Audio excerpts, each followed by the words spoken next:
Well, hi, how are you? I'm fine, thank you. Um, Things, yeah, have been interesting recently. Taken a trip to northern Portugal with some friends. That was really fun. Yeah, took some video, but wasn't really focused on the video taking as much as just enjoying the trip, although I did take a lot of photos and video. But really, when you think about it, uh, to take good video, you have to concentrate on taking good video. And to have a nice vacation, you have to concentrate on relaxing and enjoying the experience. So I'd like to go back sometime and really delve into some of the places I saw over there because it's amazing. And the history of northern Portugal is amazing. But that's not what I really wanted to talk about. Recently, I read a few books. Um, Another Now, which is Yanis Varoufakis' new book, where he imagines an alternative universe where the socioeconomic system is different. Um, Gosh, is that possible to imagine? Yes, one can imagine. You can have counterfactual histories and, you can imagine things. And it's interesting. He brings up a lot of ideas that his organization, not his, but the organization he helped found, which is DM25, talks about and works towards various policies in Europe. And, you know, we're trying to COP26 our way out of this global warming situation, which, how many COPs do you need before you really do the structural and systemic things you need to do to shift into a global economic system that is powered by other energy besides fossil fuels, and take into account the carrying capacity of the earth and the sixth extinction and climate change and other problems that are a thing, that are actually a thing. And, how many times do we have to do this? How many decades before we get an imagination? And then, you turn on the TV or the intertubes or whatever, and you have these stubbornly, tragically ignorant individuals, especially in the United States, who think that these things just aren't a thing. They're just stubbornly ignorant. They don't want to know because what they know is enough. What they learn from their grandpappy or, their circumstances, their unique individual, subjective circumstances. It's all they need to know. It's like people who are spiritual or mystical or, they have their own personal religion. My friend and I were joking. He called, I was saying, I was talking about how, myopic and self-centered a lot of evangelical communities are in the United States. And he coined the term me-vangelical, which is great because I was talking about me, me, me, me, me. It's all about me, my people, my perspective, the way I look at the world, what I know from my preacher, from my grandpappy, and so on and so forth. And they just can't seem to open their minds to learning anything, as if there wasn't anything to learn, you know. My source of information is the best and only source of information that matters or will ever really make a difference, and so on and so forth. It's so sad. It's tragic. And no matter how much progress we seem to make in various areas, we still have way too many people like that in the world who are just incurious and don't want to know, don't want to learn. They don't want to see any other perspective. They don't want to learn from any other voices. It's just not there. Which brings me to a book I read recently, which is a rationality. It's Steven Pinker. I'm trying to look at the full title. Rationality. Well, anyway. Oh, yeah. Rationality, What It Is, Why It Seems Scarce, and Why It Matters, by Steven Pinker. I've read all of Steven Pinker's books. So what's wrong with Steven Pinker? Nothing. He has a point of view, and he does good work and has good data behind his ideas and hypotheses and so on. And he's a big defender of Western civilization, or the Western traditions of enlightenment and rationality. And, he wrote The Better Angels of Our Nature and Enlightenment Now and things like that. But I've read all of his books. They're all good. He's really interesting. And he gets a lot of criticism, pushback, because of his Western-centric perspective. But that's okay, It's just amazing to me that he's still writing books in defense of Western civilization and tradition and so on. In 2021 or 2020 or whatever, we still have to defend it because it wasn't all good, because some of the thinkers back in the day had slaves, If we're going to talk like that, we have to talk about Aristotle and Augustine and everybody else in history, because they didn't live like us. And that's something we all do, is we take for granted that the way we live, is just the best, and the way people have always lived, Climate change happened billions of years ago. It happened millions of years ago, hundreds of thousands, 10,000 years ago. It's not a thing.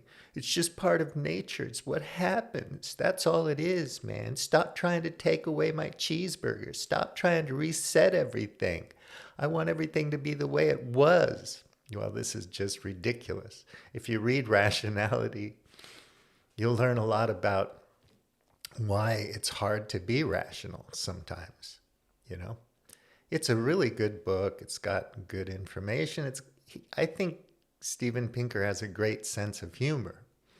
But, the Yuval Harari or the Francis Fukuyama or whatever, pick a historian, Niall Ferguson or whatever. There's so many. Perspective on the world isn't the only thing out there, right? I mean, it's just a perspective. It's a story based on, data, information, research.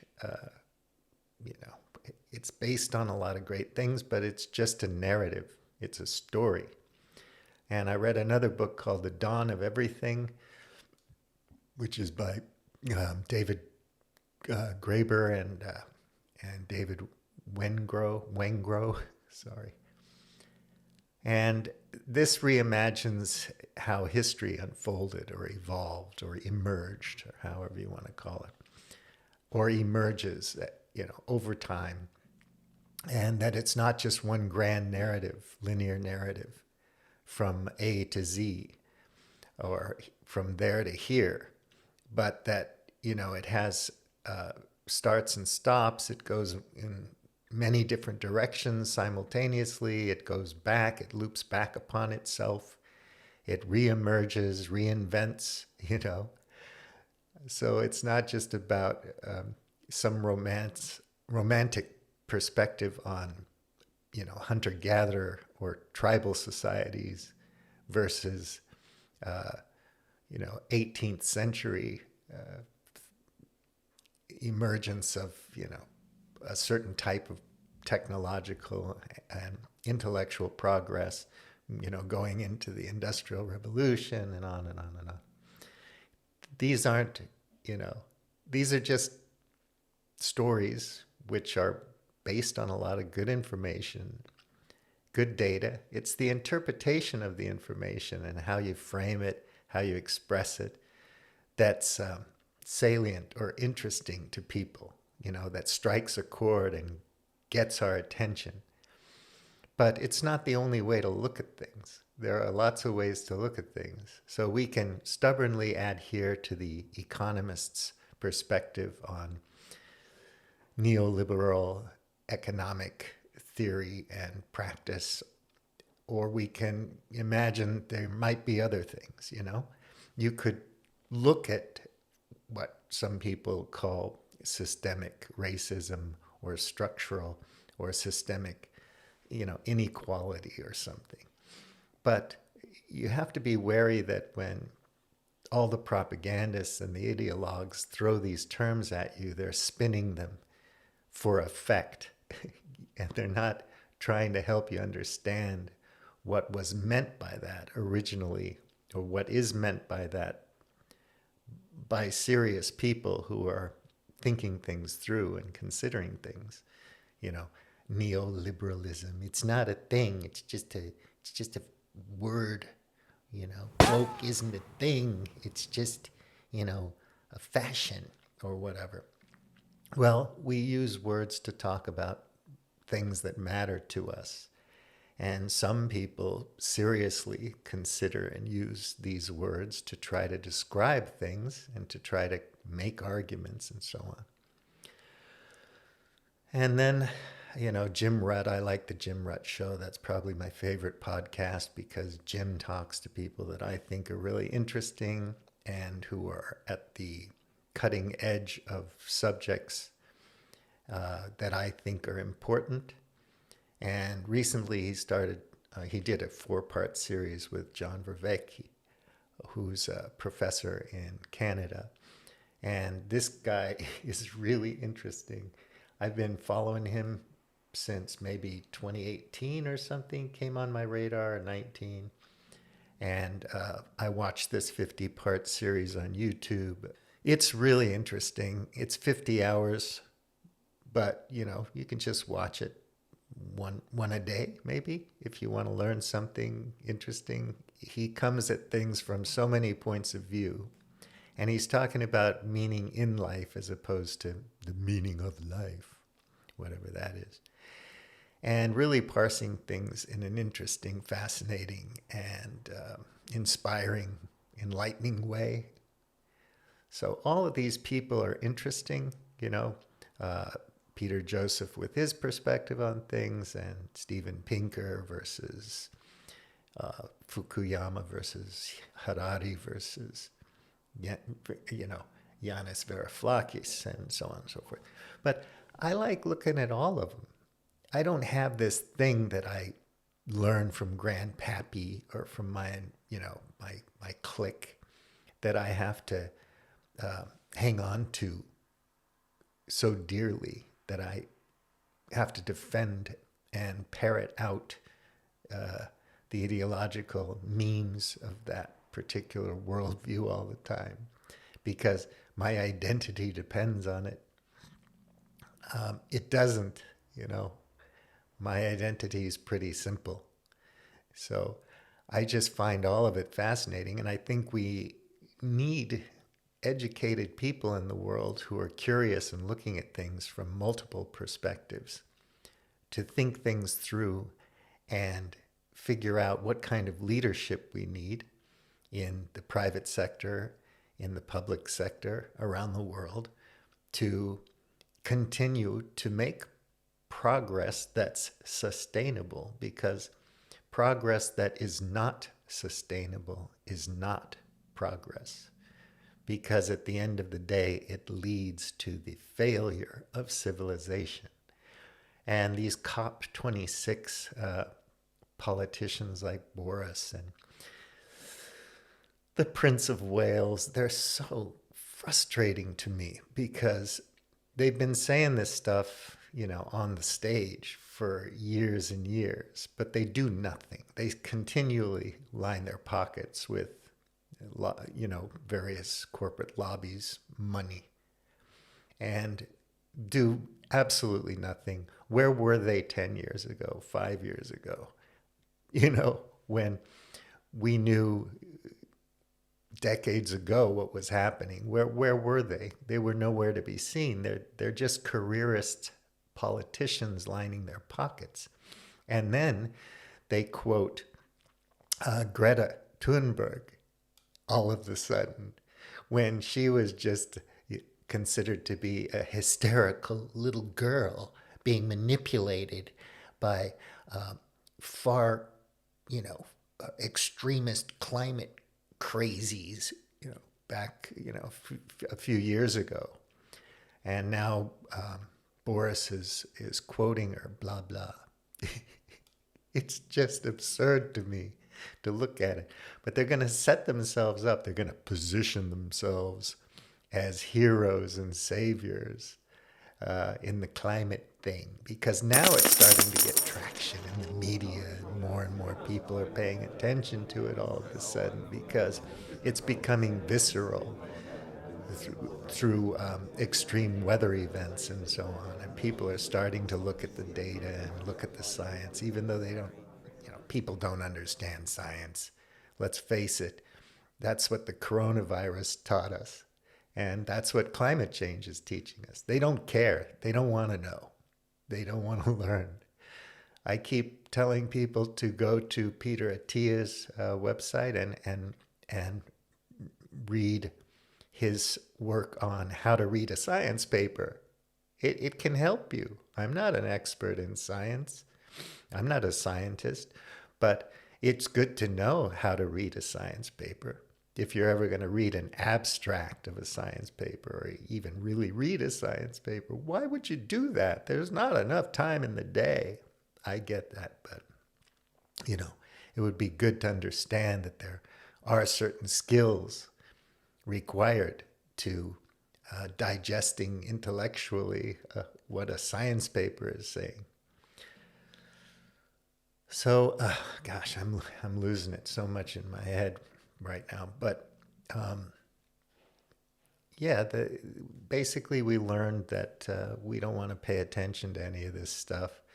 So now we've got COP26, and they're going to make a bunch of, statements and promises. Nobody's going to do anything because, as Prince of Wales, what was he talking about? Charles, he was talking about markets all over the place. Like, we can't do anything without markets. We can't do anything without money. And money is an abstract thing. They create money on a ledger somewhere in a computer, not actually some specific place, but you know what I mean. And then they dole it out to people who are close to the money, and then they do what they want with it. And a little bit of it trickles down to normal people, and they think it's a big deal to have an extra $1,000, but nothing changes. So somehow, until the market has an answer, or until it's profitable to do something, nothing can be done. It's just impossible. And we know that's not true. We know that from history, from world wars and so on. But this is the thing that these people understand. And of course, Prince Charles needs markets, because it's only corrupt markets that's going to make Prince Charles a king. As if we really need Prince Charles as the King of England to make Pinker-esque progress possible. So yeah, we make progress. A lot of good things are happening. I love all the technology and the engineering and the material science and batteries. And, who's going to figure out how to take carbon out of the atmosphere and whatnot? But we're still kind of painting ourselves as a civilization into a corner, which equals the death of civilization as we know it. Who knows what comes later? If we dwindle down to a bunch of people eating shellfish by the ocean, 5,000 of us, or a few, 100, and then we bounce back, who knows? Or if the billionaires have their arcs around the world with with everything, and they can just hang on to stuff and ride it out. Billionaires, they can live in a wet bulb Earth. They have the technology and the resources to ride it out. So as the plebs die off around the world, especially in developing countries, they'll be fine in the Arctic or in New Zealand or wherever the hell they think they're going to be fine. Do I think that they're all thinking that way? No, I just think it emerges from their mentality, from how they live and their beliefs and their ideologies, that they somehow think that they're above it all, right? Because they're smart. They were smart enough to become elites. So God knows they deserve to survive. We're not going to do much for developing countries, just like we didn't do that much for developing countries in terms of giving them vaccines. We just couldn't afford it. China could make a hypersonic missile that can circle the globe, and the United States in new miracles could, invest shitloads of money in all kinds of things, including military and whatever. Not to say that the military budget is so terribly big in the richest country in the world, but it's bigger than everybody else's. Anyway, they can find the money. They can put the money on the ledger for things that they want to put it on for, like subsidies for oil and gas. But they just can't find it when it comes to housing or education. And how the heck are we going to have enough people in the world who are enlightened enough now to be able to choose good leadership, which means freedom, which means agency? That's what it's all about. Like Vervaeke says when he points out that maybe the suffering in Buddhism isn't about pain and sorrow, but about a lack of agency, lack of freedom. The smarter you are, the more aware you are of how things work, the freer you are. You can make better decisions.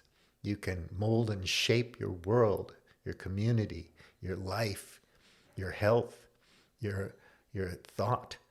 So I think that's all great stuff. Don't you?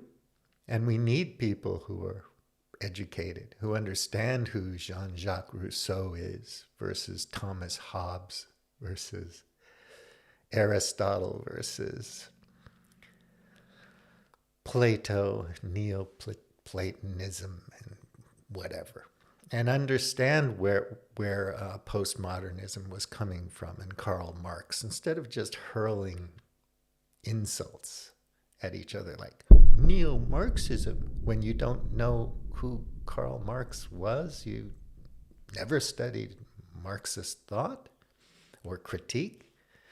You know nothing about it. You just know it's an insult. In my world, when somebody wants to really get somebody, hit them below the belt, we call them neo-Marxists. And somebody else says, my world, we call them satanic. Oh, in my world, we call them commies. In my world, we call them libtards. In my world, we call them Trumpists. In my world, we call them far right. But as far as all of these academic things go, none of us understand any of it anyway. We've done zero reading. We don't even know how to approach it.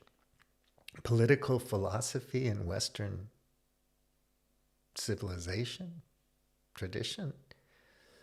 Has anyone taken a MOOC about it? A massive online open course to try to familiarize oneself with where it all came from? Have you read the Bill of Rights? No, you don't care. People don't care. You want to homeschool your kids because you want to keep them in the bubble.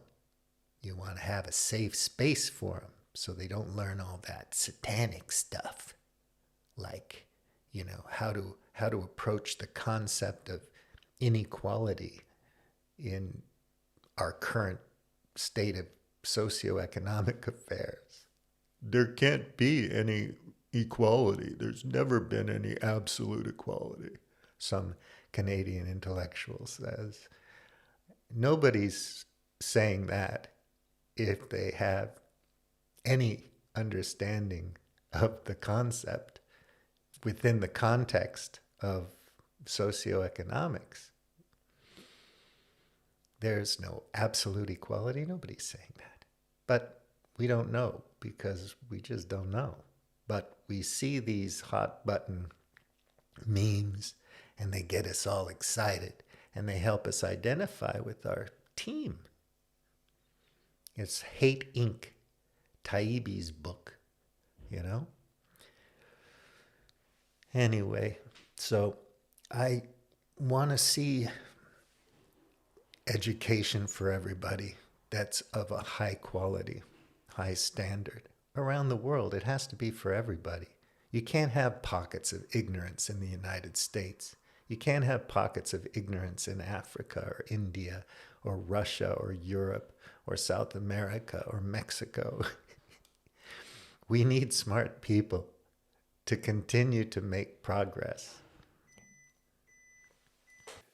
So I had catastrophic battery death. My battery went out. Anyway, we need high quality, standardized, coherent education across cultures. I don't know how we're ever going to agree on what that is.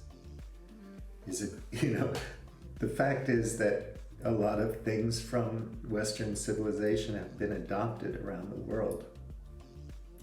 It just has happened because there's value in it, because it works, because it makes sense.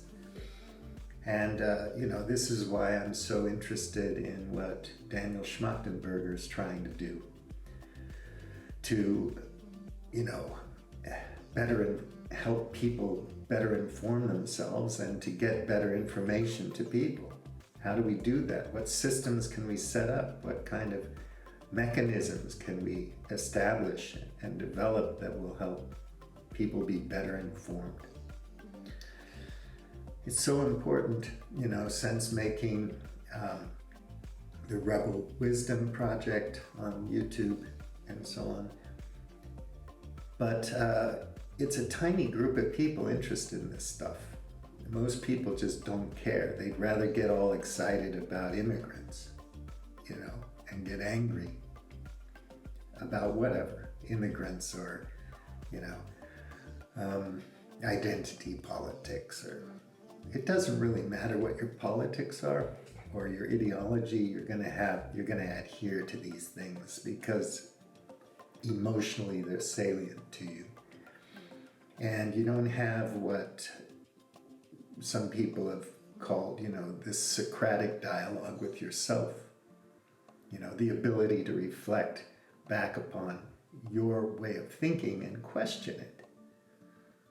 And this is an important skill to have if you're going to make sense of the world, You can't just let these ideas just fly out of your head from whence they came, because most people don't question where their thoughts come from, their ideas. If you ask them, where did you get that idea? And they can tell you in a detailed, clear, coherent way, then you have somebody who knows where their ideas came from. But most people don't. They just got it off Fox News or something. Or from the madrasa or whatever. And we get so histrionic about all these various different, things going on, the war on terror, the war on drugs, that we forget how we got into this situation in the first place. Why is there demand for recreational drugs in the United States? Why do lawyers want to do coke? Why does the Wolf of Wall Street need to have those kind of parties? What is it in our culture that demands that? And if we had this internal Socratic dialogue, along with curiosity and sense-making, critical thinking skills, we probably wouldn't value those things, the party and the electric Hummer that much. We'd probably be focused on learning new things, new skills, and making new friends and having good community relations and the kind of progress that Steven Pinker and others point to. But how are we going to get there, you know? And do we have time in light of all the COPs, the COVID 634, or the COP 2017-100.235? How long are we going to talk about this stuff? Well, all we're really concerned about is not pissing off a dollar bill, keeping whatever line to the money we can alive, you know. I don't know. I don't know. I really don't. I have no solution to it. I'm just looking at these different people, different things, different projects, different movements, and so on, seeing if there's any value there, if there's anyone interested in it at all. Not just PewDiePie or the latest Hindu soap opera out of Mumbai. The outraged journalism and all of it. It's sad. We're being badly programmed by our progress, and progress should program us better. So depending on your focus and your frame and what you're looking at, because Steven Pinker is not stupid. He's a great guy, really smart guy, and a good guy, and he's got a great sense of humor, in my opinion. But he's looking at certain things, and he feels he has to write 3 big books to defend Western progress. That's strange to me. Why? Why would he have to defend it so much? What's going on? But anyhow, I'm just going to stop there, but I think I can highly recommend The Dawn of Everything and Another Now and John Vervaeke's work and Jim Rutt's show. And I keep going on and on about these people. And I wish more people would find them interesting. But I guess if you're not going to by now, you never will. But one can hope, one can wish, one can dream, one can imagine. And let's hope that something comes out of this COP26 thing. And let's hope we do learn something from the COVID-19 experience. I really think that some of us are, and more of us are than we think. And what's going to come of that? How do we connect with other people and help them become more curious, more interested in learning how to have that Socratic dialogue with themselves? So I'll leave it at that. I'm sorry I rambled on, but I've been thinking about this a lot, and I wanted to do something on the video about it. I'm doing this for myself, basically, because nobody else cares. My friends could give a damn about what I think, really, you know. But anyhow, there you go. One does what one does. One does what one can. Start here. Use what tools you have. Do what you can.